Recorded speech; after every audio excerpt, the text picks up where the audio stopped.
Hello guys, आज के इस वीडियो में टॉप 50 क्वेश्चन लेके आए हैं जो कि हाल फिलहाल की परीक्षा में रिपीट हो चुके हैं। वीडियो आपके लिए मोस्ट इम्पोर्टेंट होने वाली है। वीडियो बिल्कुल भी स्किप नहीं करना। चलिए वीडियो शुरू करते हैं। आज का आपका पहला प्रश्न है, भारतीय संविधान कब लागू हुआ? भारतीय संविधान कब लागू हुआ? तो इसका आपका राइट आंसर हो जाएगा 26 जनवरी 1950, यानी कि ऑप्शन नंबर बी आपका बिल्कुल सही जवाब हो जाएगा। 26 जनवरी 1950 को लागू हुआ। चलिए अगला क्वेश्चन देखते हैं, भारतीय संविधान कब स्वीकार किया गया? भारतीय संविधान कब स्वीकार किया गया था? तो इसका आपका राइट आंसर हो जाएगा 26 नवंबर 1949 को जो है स्वीकार किया गया था, यानी कि ऑप्शन नंबर बी आपका बिल्कुल सही जवाब हो जाएगा। चलिए अगला क्वेश्चन देखते हैं, संविधान सभा का गठन किसके द्वारा किया गया था? संविधान सभा का गठन किसके द्वारा किया गया था? तो इसका आपका राइट आंसर हो जाएगा कैबिनेट मिशन योजना के द्वारा, यानी कि ऑप्शन नंबर सी आपका बिल्कुल सही जवाब हो जाएगा। कैबिनेट मिशन योजना के द्वारा जो है गठन किया गया था। चलिए अगला क्वेश्चन देखते हैं, संविधान सभा के अध्यक्ष कौन थे? संविधान सभा के अध्यक्ष कौन थे? तो इसका आपका राइट आंसर हो जाएगा डॉक्टर राजेंद्र प्रसाद, यानी कि ऑप्शन नंबर बी आपका बिल्कुल सही जवाब हो जाएगा। डॉक्टर राजेंद्र प्रसाद थे। चलिए अगला क्वेश्चन देखते हैं, संविधान सभा की पहली बैठक कब हुई थी? संविधान सभा की पहली बैठक कब हुई थी? तो इसका आपका राइट आंसर हो जाएगा 9 दिसंबर 1946 को, यानी कि ऑप्शन नंबर ए आपका बिल्कुल सही जवाब हो जाएगा 9 दिसंबर 1946 ईस्वी को। चलिए अगला क्वेश्चन देखते हैं, संविधान सभा की अंतिम बैठक कब हुई थी? संविधान सभा की अंतिम बैठक कब हुई थी? तो इसका आपका राइट आंसर हो जाएगा 24 जनवरी 1950 को, यानी कि ऑप्शन नंबर ए आपका बिल्कुल सही जवाब हो जाएगा। 24 जनवरी 1950 को हुई थी।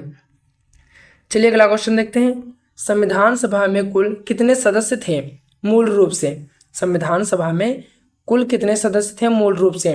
तो इसका आपका राइट आंसर हो जाएगा 389, यानी कि ऑप्शन नंबर बी आपका बिल्कुल सही जवाब हो जाएगा। 389 थे। चलिए अगला क्वेश्चन देखते हैं, संविधान सभा की संविधान बनने की अवधि कितनी थी? संविधान सभा की संविधान बनने की अवधि कितनी थी? तो इसका आपका राइट आंसर हो जाएगा 2 वर्ष 11 महीने और 18 दिन, यानी कि ऑप्शन नंबर बी आपका बिल्कुल सही जवाब हो जाएगा। 2 वर्ष 11 महीने 18 दिन। चलिए अगला क्वेश्चन देखते हैं, भारतीय संविधान की प्रारूप समिति के अध्यक्ष कौन थे? भारतीय संविधान की प्रारूप समिति के अध्यक्ष कौन थे? तो इसका आपका राइट आंसर हो जाएगा डॉक्टर भीमराव अंबेडकर, यानी कि ऑप्शन नंबर बी आपका बिल्कुल सही जवाब हो जाएगा। डॉक्टर भीमराव अंबेडकर थे। चलिए अगला क्वेश्चन देखते हैं, क्वेश्चन नंबर 10, संविधान की प्रस्तावना में गणराज्य शब्द का अर्थ क्या है? संविधान की प्रस्तावना में गणराज्य शब्द का अर्थ क्या है? तो इसका आपका राइट आंसर हो जाएगा जनता का शासन, यानी कि ऑप्शन नंबर ए आपका बिल्कुल सही जवाब हो जाएगा। जनता का शासन। चलिए अगला क्वेश्चन देखते हैं, भारतीय संविधान को किसने तैयार किया था? भारतीय संविधान को किसने तैयार किया था?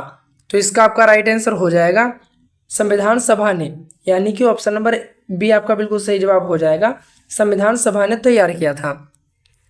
चलिए अगला क्वेश्चन देखते हैं, संविधान सभा की संविधान तैयार करने में कुल कितनी बैठकें हुई? संविधान सभा की संविधान तैयार करने में कुल कितने बैठकें थीं? तो इसका आपका राइट आंसर हो जाएगा 166, यानी कि ऑप्शन नंबर सी आपका बिल्कुल सही जवाब हो जाएगा। 166 बैठकें हुई।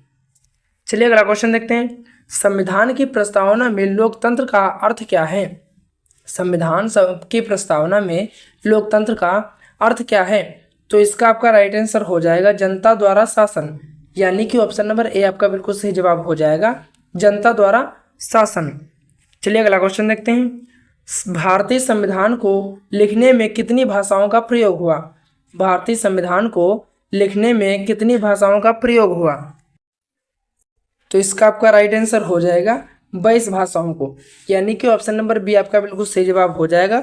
22 भाषाओं का प्रयोग हुआ। चलिए अगला क्वेश्चन देखते हैं, संविधान की मूल प्रवृत्तियां कहाँ सुरक्षित रखी गई हैं? संविधान की मूल प्रवृत्तियां कहाँ सुरक्षित रखी गई हैं? तो इसका आपका राइट आंसर हो जाएगा संसद भवन में, यानी कि ऑप्शन नंबर ए आपका बिल्कुल सही जवाब हो जाएगा। संसद भवन में रखी गई हैं। चलिए अगला क्वेश्चन देखते हैं, भारतीय संविधान की प्रस्तावना में कुल कितने शब्द हैं? भारतीय संविधान की प्रस्तावना में कुल कितने शब्द हैं? तो इसका आपका राइट आंसर हो जाएगा 73, यानी कि ऑप्शन नंबर बी आपका बिल्कुल सही जवाब हो जाएगा। 73 शब्द हैं। अगर वीडियो पसंद आई हो तो प्लीज चैनल को लाइक शेयर एंड सब्सक्राइब करें। चलिए अगला क्वेश्चन देखते हैं। संविधान की प्रस्तावना में कितने आदर्श शामिल हैं? संविधान की प्रस्तावना में कितने आदर्श शामिल हैं? तो इसका आपका राइट आंसर हो जाएगा 5, यानी कि ऑप्शन नंबर सी आपका बिल्कुल सही जवाब हो जाएगा। 5 आदर्श शामिल हैं। चलिए अगला क्वेश्चन देखते हैं। भारतीय संविधान की प्रस्तावना में न्याय कितने प्रकार का बताया गया है?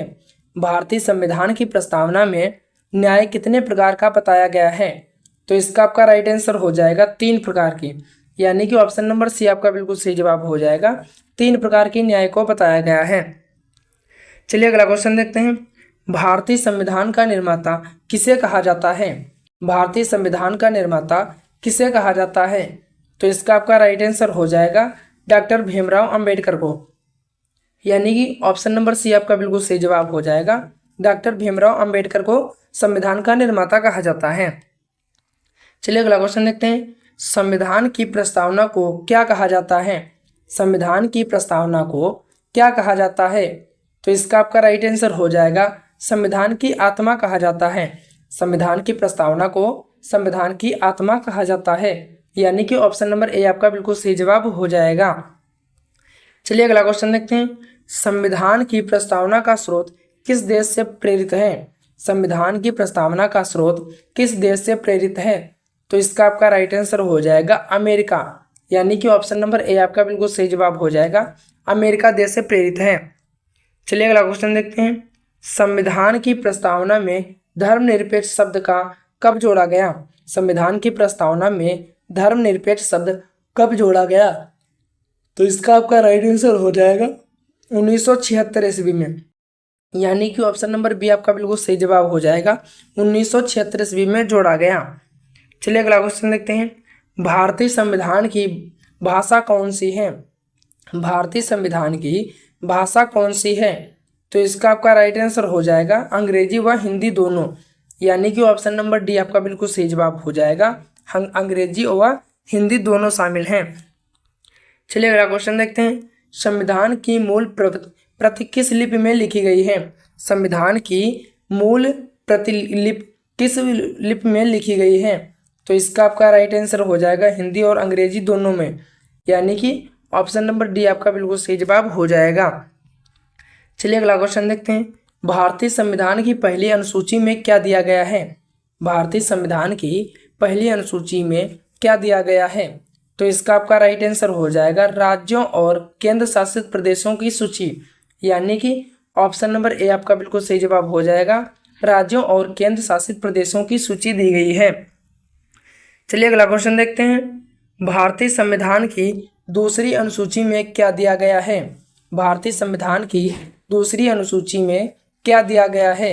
तो इसका आपका राइट आंसर हो जाएगा राष्ट्रपति, न्यायाधीश आदि के वेतन और भत्ते को दिया गया है, यानी कि ऑप्शन नंबर ए आपका बिल्कुल सही जवाब हो जाएगा। चलिए अगला क्वेश्चन देखते हैं। भारतीय संविधान की तीसरी अनुसूची में क्या दिया गया है? भारतीय संविधान की तीसरी अनुसूची में क्या दिया गया है? तो इसका आपका राइट आंसर हो जाएगा शपथ और प्रतिज्ञान। शपथ और प्रतिज्ञान, यानी कि ऑप्शन नंबर ए आपका बिल्कुल सही जवाब हो जाएगा। वीडियो पसंद आई हो तो प्लीज़ इनको लाइक शेयर एंड सब्सक्राइब जरूर करें। चलिए अगला क्वेश्चन देखते हैं। भारतीय संविधान की चौथी अनुसूची में क्या दिया गया है? तो इसका आपका राइट आंसर हो जाएगा राज्यसभा में राज्यों के सीटों का वितरण, यानी कि ऑप्शन नंबर ए आपका बिल्कुल सही जवाब हो जाएगा। चलिए अगला क्वेश्चन देखते हैं। संविधान की पांचवी अनुसूची संबंधित है? संविधान की पांचवी अनुसूची संबंधित है, तो इसका आपका राइट आंसर हो जाएगा अनुसूचित क्षेत्रों व अनुसूचित जनजातियों का प्रशासन से संबंधित है, यानी कि ऑप्शन नंबर ए आपका बिल्कुल सही जवाब हो जाएगा। चलिए अगला क्वेश्चन देखते हैं। संविधान की छठी अनुसूची संबंधित है? संविधान की छठी अनुसूची संबंधित है, तो इसका आपका राइट आंसर हो जाएगा पूर्वोत्तर राज्यों में जनजातीय क्षेत्रों के प्रशासन से संबंधित है, यानी कि ऑप्शन नंबर ए आपका बिल्कुल सही जवाब हो जाएगा। चलिए अगला क्वेश्चन देखते हैं। भारतीय संविधान में कितनी अनुसूचियां हैं? भारतीय संविधान में कितनी अनुसूचियां हैं? तो इसका आपका राइट आंसर हो जाएगा 12 अनुसूचियां हैं, यानी कि ऑप्शन नंबर सी आपका बिल्कुल सही जवाब हो जाएगा, 12 अनुसूचियां हैं। चलिए अगला क्वेश्चन देखते हैं। भारतीय संविधान में प्रारंभ में कितने अनुच्छेद थे? भारतीय संविधान में प्रारंभ में कितने अनुच्छेद थे? तो इसका आपका राइट आंसर हो जाएगा 395 अनुच्छेद थे, यानी कि ऑप्शन नंबर ए आपका बिल्कुल सही जवाब हो जाएगा, 395 अनुच्छेद थे। चलिए अगला क्वेश्चन देखते हैं। वर्तमान में भारतीय संविधान में कुल कितने अनुच्छेद हैं लगभग? वर्तमान में भारतीय संविधान में कुल कितने अनुच्छेद हैं लगभग? तो इसका आपका राइट आंसर हो जाएगा लगभग 448 हैं, यानी कि ऑप्शन नंबर बी आपका बिल्कुल सही जवाब हो जाएगा, 448 हैं। चलिए अगला क्वेश्चन देखते हैं। भारतीय संविधान में अब तक कुल कितने संशोधन किए जा चुके हैं 2025 तक? भारतीय संविधान में अब तक कुल कितने संशोधन किए जा चुके हैं 2025 तक? तो इसका आपका राइट आंसर हो जाएगा 106, यानी कि ऑप्शन नंबर डी आपका बिल्कुल सही जवाब हो जाएगा, 106 संशोधन किए जा चुके हैं। चलिए अगला क्वेश्चन देखते हैं। भारतीय संविधान का सबसे लंबा अनुच्छेद कौन सा है? भारतीय संविधान का सबसे लंबा अनुच्छेद कौन सा है? तो इसका आपका राइट आंसर हो जाएगा 243, यानी कि ऑप्शन नंबर बी आपका बिल्कुल सही जवाब हो जाएगा, अनुच्छेद 243 सबसे लंबा अनुच्छेद है। चलिए अगला क्वेश्चन देखते हैं। भारतीय संविधान के किस अनुच्छेद में भारत को राज्य का संघ कहा गया है? भारतीय संविधान के किस अनुच्छेद में भारत को राज्यों का संघ कहा गया है? तो इसका आपका राइट आंसर हो जाएगा अनुच्छेद 1 में, यानी कि ऑप्शन नंबर ए आपका बिल्कुल सही जवाब हो जाएगा। चलिए अगला क्वेश्चन देखते हैं। भारतीय संविधान में नागरिकता से संबंधित अनुच्छेद कौन से हैं? भारतीय संविधान में नागरिकता से संबंधित अनुच्छेद कौन से हैं? तो इसका आपका राइट आंसर हो जाएगा अनुच्छेद 5 से 11, यानी कि ऑप्शन नंबर बी आपका बिल्कुल सही जवाब हो जाएगा, अनुच्छेद 5 से 11 हैं। चलिए अगला क्वेश्चन देखते हैं। संविधान में मौलिक अधिकार किस भाग में हैं? संविधान में मौलिक अधिकार किस भाग में हैं? तो इसका आपका राइट आंसर हो जाएगा भाग 3 में है, यानी कि ऑप्शन नंबर ए आपका बिल्कुल सही जवाब हो जाएगा, भाग 3 में है। चलिए अगला क्वेश्चन देखते हैं। मौलिक अधिकार कितने प्रकार के हैं? मौलिक अधिकार कितने प्रकार के हैं? तो इसका आपका राइट आंसर हो जाएगा 6 प्रकार के हैं, यानी कि ऑप्शन नंबर बी आपका बिल्कुल सही जवाब हो जाएगा, 6 प्रकार के मौलिक अधिकार हैं। चलिए अगला क्वेश्चन देखते हैं। अनुच्छेद 14 किससे संबंधित है? अनुच्छेद 14 किससे संबंधित है? तो इसका आपका राइट आंसर हो जाएगा समानता का अधिकार से संबंधित है, यानी कि ऑप्शन नंबर ए आपका बिल्कुल सही जवाब हो जाएगा, समानता का अधिकार से संबंधित है। चलिए अगला क्वेश्चन देखते हैं। अनुच्छेद 19 किससे संबंधित है? अनुच्छेद 19 किससे संबंधित है? तो इसका आपका राइट आंसर हो जाएगा स्वतंत्रता का अधिकार से संबंधित है, यानी कि ऑप्शन नंबर ए आपका बिल्कुल सही जवाब हो जाएगा, स्वतंत्रता का अधिकार से संबंधित है। चलिए अगला क्वेश्चन देखते हैं। अनुच्छेद 21 किससे संबंधित है? अनुच्छेद 21 किससे संबंधित है? तो इसका आपका राइट आंसर हो जाएगा जीवन और व्यक्तिगत स्वतंत्रता का अधिकार से संबंधित है, यानी कि ऑप्शन नंबर ए आपका बिल्कुल सही जवाब हो जाएगा, जीवन और व्यक्तिगत स्वतंत्रता का अधिकार से संबंधित है। चलिए अगला क्वेश्चन देखते हैं। अनुच्छेद 32 किस संविधान की आत्मा कहा है? अनुच्छेद 32 को किसने संविधान की आत्मा कहा है? तो इसका आपका राइट आंसर हो जाएगा डॉक्टर भीमराव अंबेडकर ने कहा है, यानी कि ऑप्शन नंबर बी आपका बिल्कुल सही जवाब हो जाएगा, डॉक्टर भीमराव अंबेडकर ने कहा है। चलिए अगला क्वेश्चन देखते हैं। संविधान में अनुच्छेद 32 किससे संबंधित है? संविधान में अनुच्छेद 32 किससे संबंधित है? तो इसका आपका राइट आंसर हो जाएगा संवैधानिक उपचार का अधिकार से संबंधित है, यानी कि ऑप्शन नंबर ए आपका बिल्कुल सही जवाब हो जाएगा, संवैधानिक उपचार का अधिकार से संबंधित है। चलिए अगला क्वेश्चन देखते हैं। संविधान के भाग 4 में क्या दिया गया है? संविधान के भाग 4 में क्या दिया गया है? तो इसका आपका राइट आंसर हो जाएगा राज्य के नीति निर्देशक तत्व दिए गए हैं, यानी कि ऑप्शन नंबर ए आपका बिल्कुल सही जवाब हो जाएगा, राज्य के नीति निर्देशक तत्व दिए गए हैं। चलिए अगला क्वेश्चन देखते हैं। राज्य के नीति निर्देशक तत्व किस देश के संविधान से लिए गए हैं?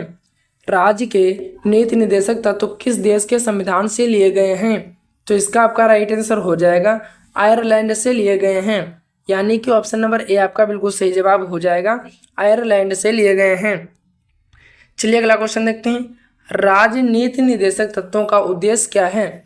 राजनीति निर्देशक तत्वों का उद्देश्य क्या है? तो इसका आपका राइट आंसर हो जाएगा सामाजिक और आर्थिक न्याय स्थापित करना, यानी कि ऑप्शन नंबर ए आपका बिल्कुल सही जवाब हो जाएगा, सामाजिक और आर्थिक न्याय स्थापित करना। चलिए अगला क्वेश्चन देखते हैं, संविधान में नागरिकों को मौलिक कर्तव्यों को कब जोड़ा गया था? संविधान में नागरिकों के मौलिक कर्तव्यों को कब जोड़ा गया था? तो इसका आपका राइट आंसर हो जाएगा 1976 ईस्वी में, यानी कि ऑप्शन नंबर बी आपका बिल्कुल सही जवाब हो जाएगा, 1976 ईस्वी में जोड़ा गया था। चलिए अगला क्वेश्चन देखते हैं, मौलिक कर्तव्य संविधान के किस भाग में है? मौलिक कर्तव्य संविधान के किस भाग में है? तो इसका आपका राइट आंसर हो जाएगा भाग 4A में है, यानी कि ऑप्शन नंबर ए आपका बिल्कुल सही जवाब हो जाएगा। चलिए अगला क्वेश्चन देखते हैं, मौलिक कर्तव्यों की संख्या कितनी है? मौलिक कर्तव्यों की संख्या कितनी है?